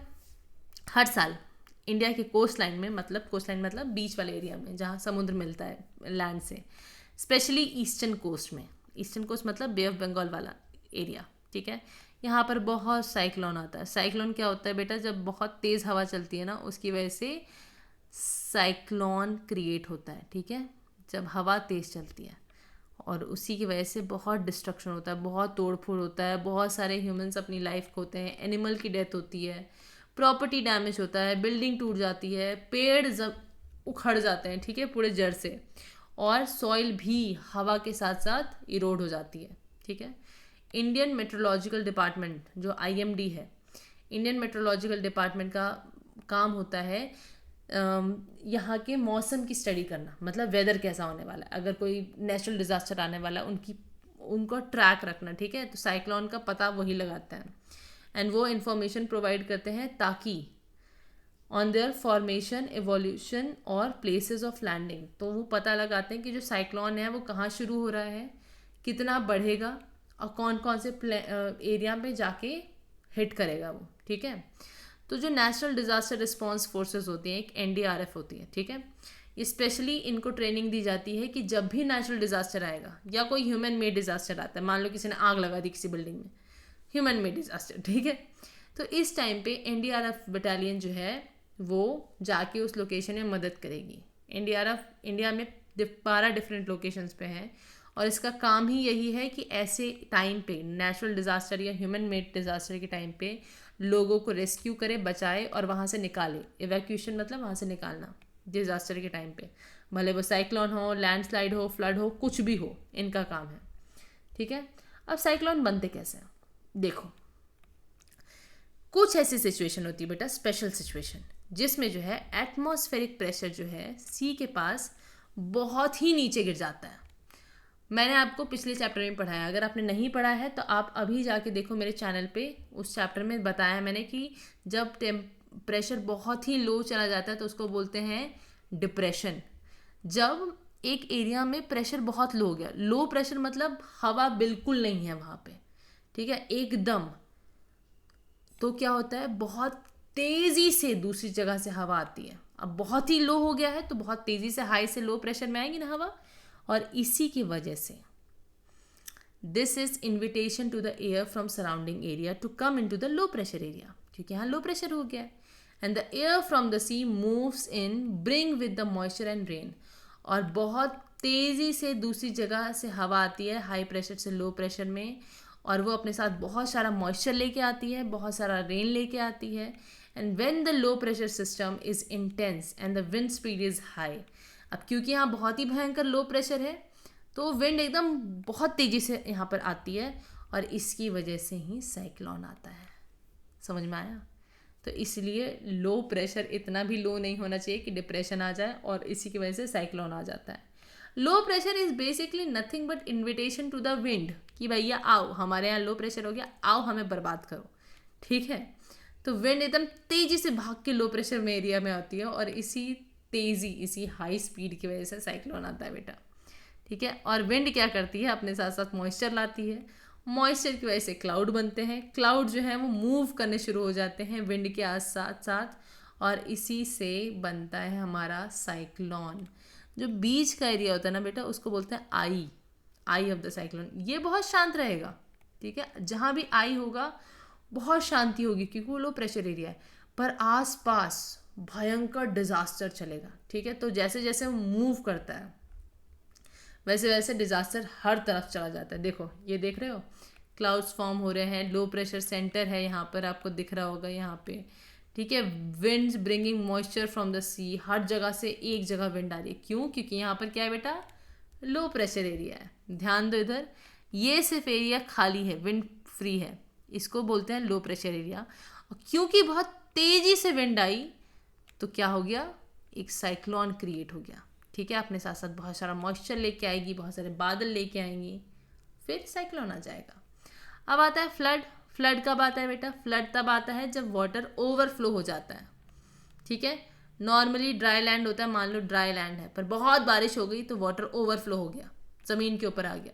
वाटर ओवरफ्लो तब होता है जब बहुत बारिश होती है और huge run off water that the land can not absorb, और जब बहुत ज़्यादा पानी हो जाता है और लैंड उसको अपने अंदर ऑब्जॉर्व नहीं कर पाता है, और या तो excessive accumulation of water in bodies like river और लेक, या तो लेक या रिवर्स में बहुत ज़्यादा पानी जमा हो जाता है तो वो क्या होता है, पानी ओवरफ्लो करने लगता है, उसी को फ्लड बोल देते हैं हम लोग। ठीक है, तो जब बैंक्स आर ब्रीच्ड, मतलब जो एरिया है रिवर का उससे ज़्यादा एरिया में पानी फैल जाता है, उसी को फ्लड बोलते हैं।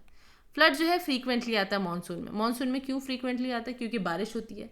बारिश होती है तो नदियों में पानी भर जाता है, पानी भर जाता है तो नदियों का बैंक जहाँ तक उनको पानी को रहना चाहिए वहाँ तक वो नहीं रहता, उससे ज़्यादा बढ़ जाता है, तो उसी को फ्लड बोलते हैं। जैसे उत्तर प्रदेश, बिहार, केरला, आंध्र प्रदेश, असम, ये बहुत यहाँ पर बारिश में पानी, मानसून में बहुत बारिश होती है और बहुत फ्लड आते हैं यहाँ पे। ठीक है, अब एक और चीज़ है, Himalayan region on the other hand flood occur when glacier lake overflow. अब हिमालयन रीजन में तब वो आता है फ्लड जब जो ग्लेशियर होते हैं और उससे जो लेक बनी होती है, ग्लेशियर से लेक बनी होती है, वो ओवरफ्लो कर जाती है। अब एक बात बताओ बेटा, ग्लेशियर लेक ओवरफ्लो कब करेगी? जब वहाँ पर गर्मी होगी।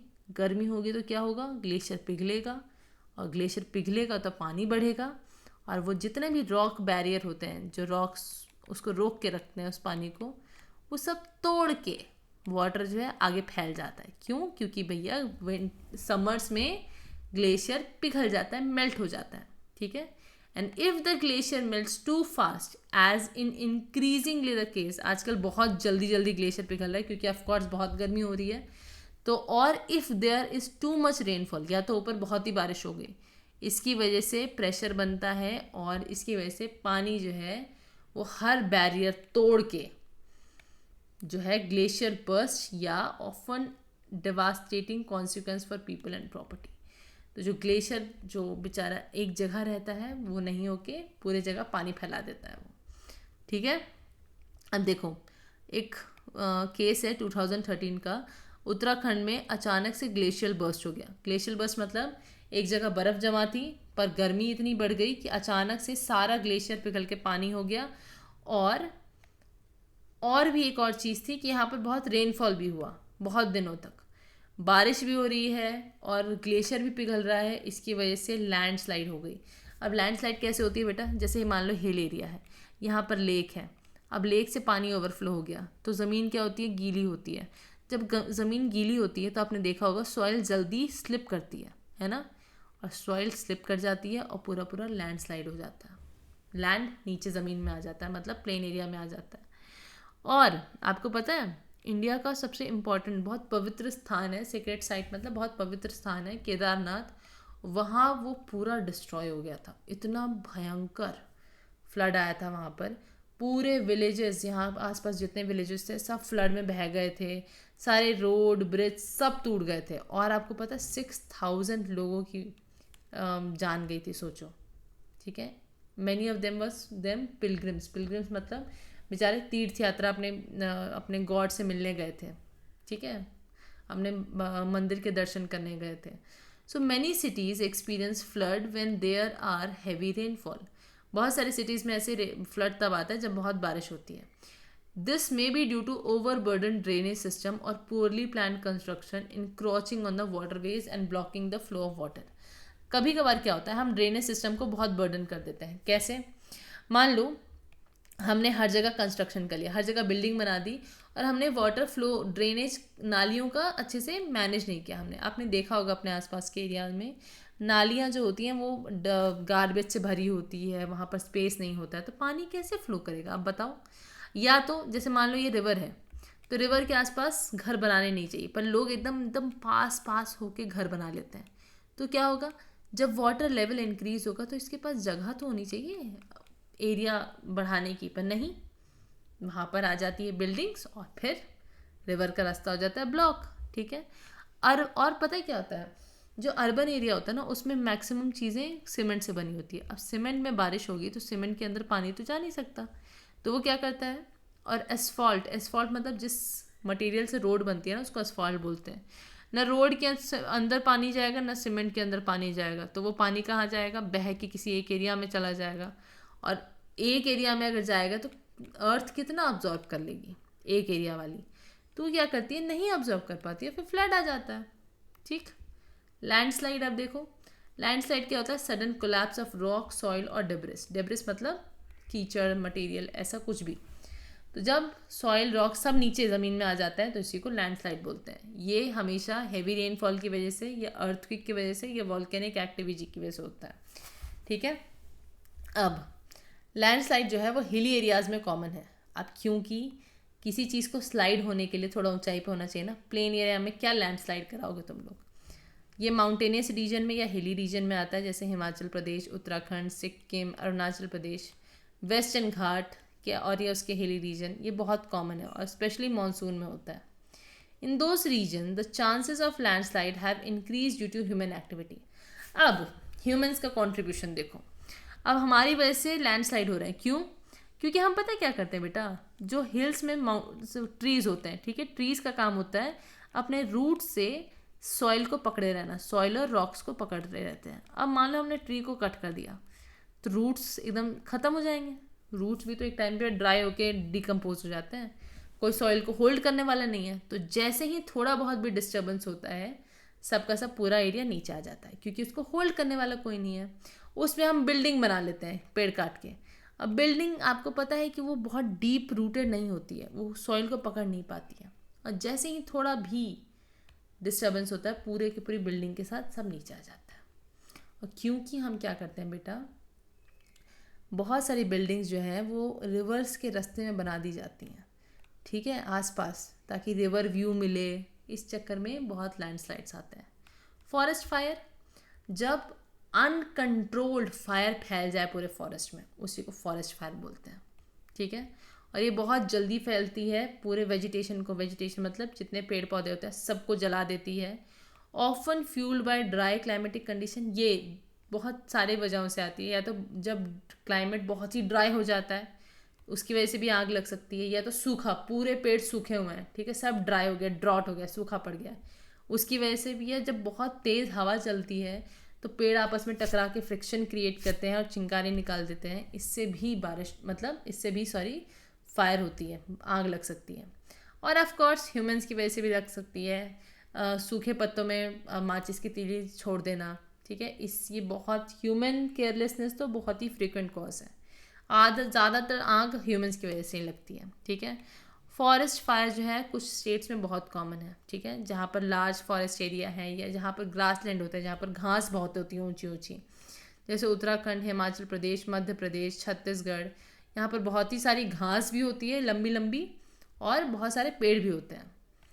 ये माउंटेन रीजन में भी देखने को मिलती है, वेस्टर्न घाट के बहुत फायर्स होती हैं। ठीक है। और इसकी वजह से बहुत ज़्यादा एरिया आग में झुलस जाता है, ठीक है, बहुत सारे पेड़ बर्बाद हो जाते हैं, और यही नहीं, जानवर भी ख़त्म हो जाते हैं, इकोसिस्टम ख़राब होता है। इकोसिस्टम मतलब उस एरिया में जितने भी एनिमल, प्लांट्स, इंसेक्ट सब रहते हैं, सब डिस्ट्रॉय हो जाते हैं, इसी को इकोसिस्टम बोलते हैं। एयर क्वालिटी, अब कोई चीज़ जल रही है तो उससे कार्बन मोनोऑक्साइड, कार्बन डाइऑक्साइड निकलेगा, तो एयर क्वालिटी ख़राब होती है। कम्युनिटीज़ यहाँ आसपास जो विलेजर्स रहते हैं उनको वहाँ से हटाना पड़ता है, उनकी लाइफ डिस्टर्ब होती है। तो इसके इन्वायरमेंटल और इकोनॉमिक दोनों कॉजेस हैं। ठीक है। अब आता है क्लाइमेट चेंज। अब देखो बेटा, क्लाइमेट चेंज का मतलब होता है long term changes in the climate. Usually हम देख रहे हैं कि क्लाइमेट में एक ही चेंज हो रहा है कि अब गर्मियाँ और गर्म होते जा रही हैं। 30 साल पहले जितनी गर्मियाँ गर्म होती थी, अब और ज़्यादा गर्मी पड़ने लगी हैं। ठीक है। This may be on the scale of planet और ऑन द रीजनल स्केल। ये या तो पूरे वर्ल्ड में ऐसे हो सकता है, या तो सिर्फ एक रीजन में हो सकता है, मतलब एक एरिया में ज़्यादा गर्मी होती है। ठीक है। ये इसमें क्या इन्वॉल्व होता है? Temperature, precipitation and weather events. देखो समझो इस चीज़ को। इन पास्ट मिलेनिया, ठीक है, 1 मिलियंस की बात कर रहे हैं हम लोग, कुछ साल पहले natural processes drove climate change.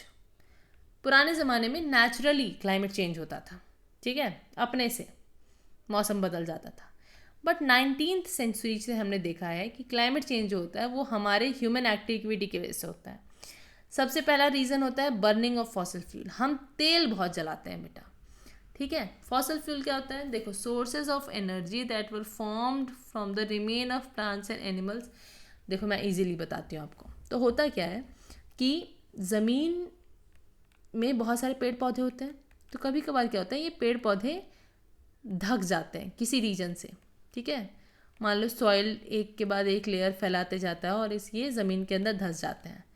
बहुत सालों तक, बहुत मिलियंस ऑफ ईयर तक ये धंसे रहते हैं, ठीक है। लेयर बनते जाती है, लेयर टू लेयर बनते जाती है। हम यहाँ हैं और ये यहाँ है। फिर ये क्या होता है, ये जो प्लांट्स, एनिमल्स और ये जो रिमेन्स होते हैं इनके, ये डिकम्पोज होने लगते हैं मिलियंस ऑफ ईयर्स में। फिर ये फ्यूल बनाते हैं, ठीक है। जैसे कोल हो गया, पेट्रोलियम हो गया, नेचुरल गैसेस हो गई, ये सारी बनाती हैं इसी चीज़ से, ठीक है। अब हम इन्हीं चीज़ को निकाल के बहुत ज़्यादा यूज़ करते हैं। इसकी वजह से क्या होता है? क्लाइमेट चेंज होता है, क्योंकि कार्बन डाइऑक्साइड निकलता है जब इसको जलाते हैं। तो डिफॉरेस्टेशन, पेड़ काट रहे हैं, पेड़ काट रहे हैं तो कार्बन डाइऑक्साइड ऑक्सीजन में चेंज नहीं होगी। कार्बन डाइऑक्साइड ज़्यादा होगा तो क्या होगा? गर्मी ज़्यादा होगी। गर्मी ज़्यादा होगी तो क्या होगी? ग्लेशियर पिघलेंगे। ग्लेशियर पिघलेंगे तो क्या होगा? क्लाइमेट चेंज होगा। ऑफ कोर्स गर्मी होती है तो मतलब यही तो प्रॉब्लम है कि ज़्यादा गर्मी हो रही है। फिर इंडस्ट्रीज से भी हम वेस्ट निकालेंगे, ठीक है। इंडस्ट्रीज से सॉइल भी पोल्यूट हो रही है, एयर भी पोल्यूट हो रही है। And production and pattern of excessive और वेस्टफुल कंपोजिशन।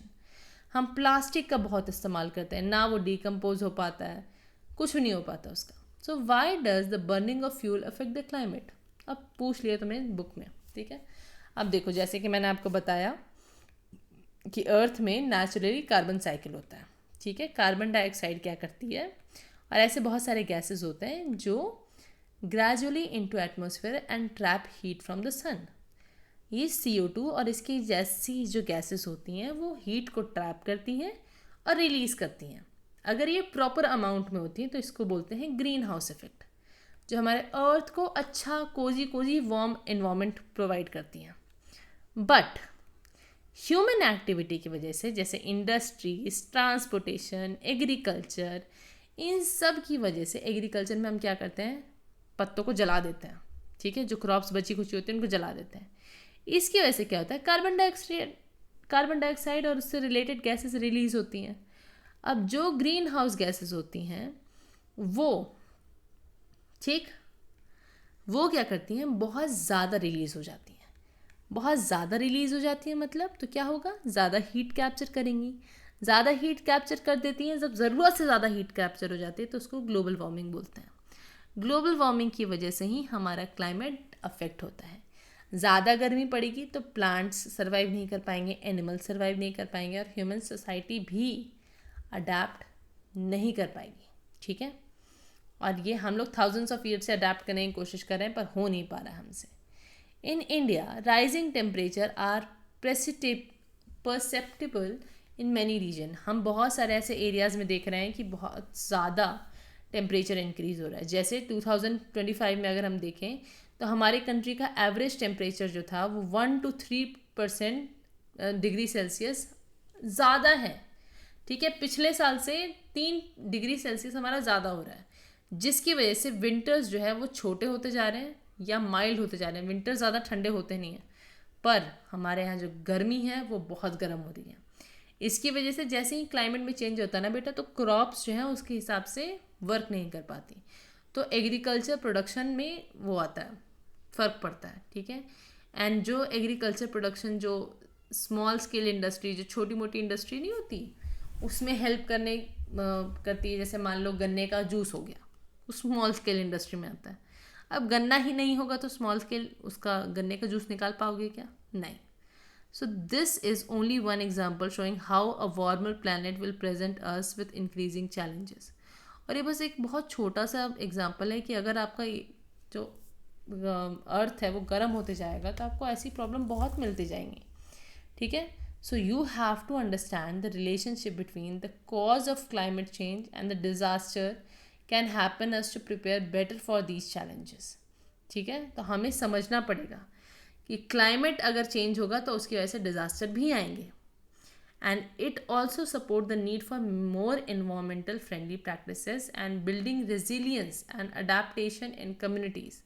तो हमें समझना है कि हमें ऐसे काम करने हैं जो इन्वायरमेंट फ्रेंडली हो, ठीक है, इन्वायरमेंट की मदद कर सकें, उसको बर्बाद ना कर सकें। और हमें रेजिलियंस लानी पड़ेगी। रेजिलियंस मतलब हम किसी भी डिफ़िकल्टी से जल्दी रिकवर होना चाहते हैं, ठीक है। हमें कम्युनिटीज़ को अडाप्ट करना पड़ेगा कि हम चेंजेस को अडाप्ट कर पाएँ और अपने अर्थ को अच्छा बना पाएँ। Government world wide including India's attempt to promote measures of climate mitigation. हम कोशिश करते हैं कि क्लाइमेट मिटिगेशन मतलब ये जितने भी कार्बन डाइऑक्साइड टाइप के गैसेस हैं वो कम निकालें, ठीक है, ताकि उनका अमाउंट नॉर्मल बना रहे और वो नॉर्मल अमाउंट में हीट प्रोड्यूस करें, ना कि ज़्यादा अमाउंट में। Such as cutting down on green house gases emission, जो CO2 और उससे रिलेटेड गैसेज होते हैं उसको कम निकालना, ठीक है। ज़्यादा ट्री प्लांट करना ताकि वो ग्रीन हाउस मतलब कार्बन डाइऑक्साइड को इनहेल करे और ऑक्सीजन एक्सेल करे। रीनेबल एनर्जीज़ का इस्तेमाल करना, ऐसी एनर्जीज जो हमारे अर्थ को अफेक्ट नहीं करेंगी, जैसे सन की रेस से, वाटर से, इन सब चीज़ों का इस्तेमाल करना चाहिए। और एनर्जी को और अच्छे तरीके से और सस्टेनेबल लाइफस्टाइल यूज़ करना चाहिए। सस्टेनेबल मतलब होता है कि आप चीज़ों का इस्तेमाल कीजिए, जितने भी रिसोर्सेज हमारे पास हैं सबका इस्तेमाल कीजिए, बट अपने नेक्स्ट जनरेशन की यूज़र्स को ध्यान में रखें, ठीक है। मान लो आज यहाँ पर फॉरेस्ट है तो फॉरेस्ट का इस्तेमाल करो, ठीक है, काटो ट्रीज़, ऐसा कुछ नहीं है, पर उतने ही काटो जितने तुम्हारे नेक्स्ट जनरेशन को भी वो फॉरेस्ट मिल जाए। लगाना भी होता है पेड़, सिर्फ काटना नहीं होता है। But these often clash with desire of economic growth and increase consumption. But हम ये सब नहीं कर पाते क्योंकि भैया हमें क्या करना होता है, इकोनॉमिकली ग्रो करना होता है, हमें ज़्यादा पैसे कमाने होते हैं और हमें ज़्यादा खाना होता है। कंज्यूम मतलब ज़्यादा चीज़ें यूज़ करनी होती है, हमें ज़्यादा अच्छा फर्नीचर यूज़ करना है, हमें ज़्यादा फ्रूट्स खाने हैं, हमें ज़्यादा पैसा कमाना है। तो इसकी वजह से क्या होता है, अफेक्ट होता है क्लाइमेट, ठीक। और यहाँ पर होता है हमारा चैप्टर ख़त्म। इससे ज़्यादा अगर आपको इससे रिलेटेड क्वेश्चंस चाहिए तो आप मेरे चैनल को सब्सक्राइब कीजिए, लाइक कीजिए, शेयर कीजिए, ताकि आपको ऐसे ही इंफॉर्मेटिव वीडियोस मिलते रहें। Thank you and have a good day everyone.